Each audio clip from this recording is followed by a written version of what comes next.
Welcome to section 3.1 Pre-Calculus. The good news about 3.1 and 3.2 this week is we're back to reviewing stuff from Algebra 2. So hopefully this will kind of de-stress you a little bit. I know learning polars over the internet without a teacher to ask questions is kind of hard. So hopefully this will like dial it back down a notch, and we're going to be in exponential and logs for a couple of weeks, and then we'll do a little bit of sequences and series before the end of the year, and then we will be done. All right, so here we go. We got an exponential parent function. Now my writing may look a little worse than even normal, and that's because my child has lost the stylus to my laptop. So until I get a new one in, it's gonna be this unfortunate finger drawing. All right, but here's our parent function for an exponential function. We call it exponential because our variable, which is the x, is up in the exponent. So if this b value here, the base of my exponent, is greater than 1, then the function is an exponential. Oh, this is awful. Let me see. Exponential. Wow. Growth function. And it is increasing. So sorry about this. All right, and if b is less than 1, then it's an exponential. I can't even see what I'm writing as part of the problem. Decay function, and it is decreasing.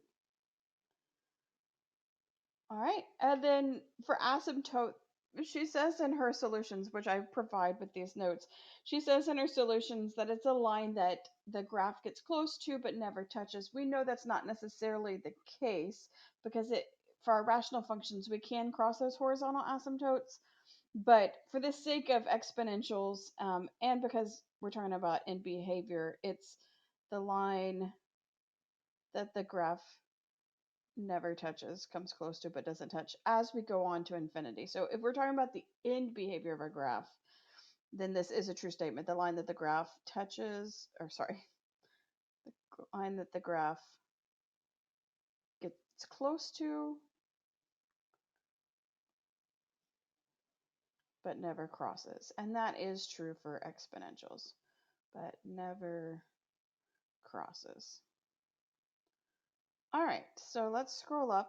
Now, because this is review, I'm going to do a couple of these with you, but not all of them. You should be able to remember this from last year.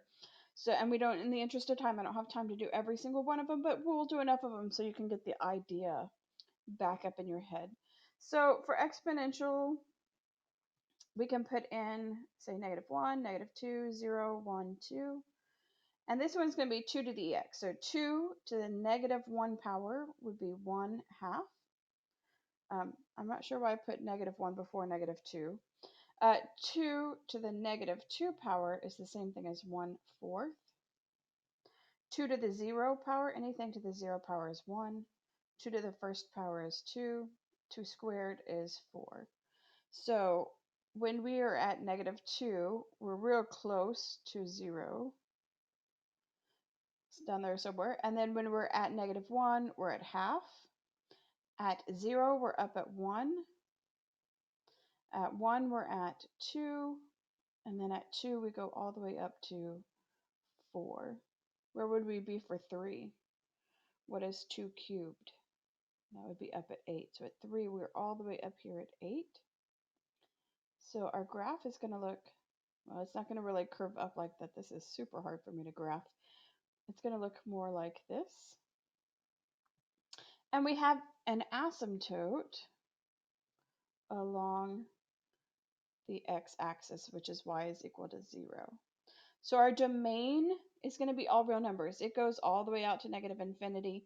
Even though this guy is going up really fast, it will go out to positive infinity. So my domain is going to be -infinity to positive infinity. My range, though, since we don't have anything down here in our graph, our range is only the upper positive numbers, not including 0. So 0, but with a parenthesis, not a bracket, because we're not going to include 0. So from 0 to infinity. As x goes to positive infinity, where's f of x going? To positive infinity. Now, for us, remember we use limit notation. So for us, this is what I would, if we were in class, this is what I'd have you write as the limit as x approaches positive infinity of f of x is positive infinity. But since you're not going to be writing anything out for a quiz anytime soon, it's okay. We're just going to fill in the blanks here. What about as x goes to negative infinity? Where are our y values going to? All right, they're going down towards that asymptote, but not crossing it. So we're going to say down to 0. Our y-intercept, that's this point right here. We cross the y-axis at the point 0, 1. And then our asymptote we said is when y is equal to 0. All right, that's it for number 1. You can do number 2 exactly like that, except for you're going to have a different base. So I'm going to leave that one to you. Let's look at one where we've got a fraction for a base. All right, so let's make our table. This time I'll get -2 first. All right, 1/2 to the -2. It's going to flip my fraction and square it. So when I flip 1/2, it's going to be 2 squared would be +4. 1/2 to the -1 power is just going to flip that fraction, so it's 2. 1/2 to the 0 power, anything to the 0 power is 1.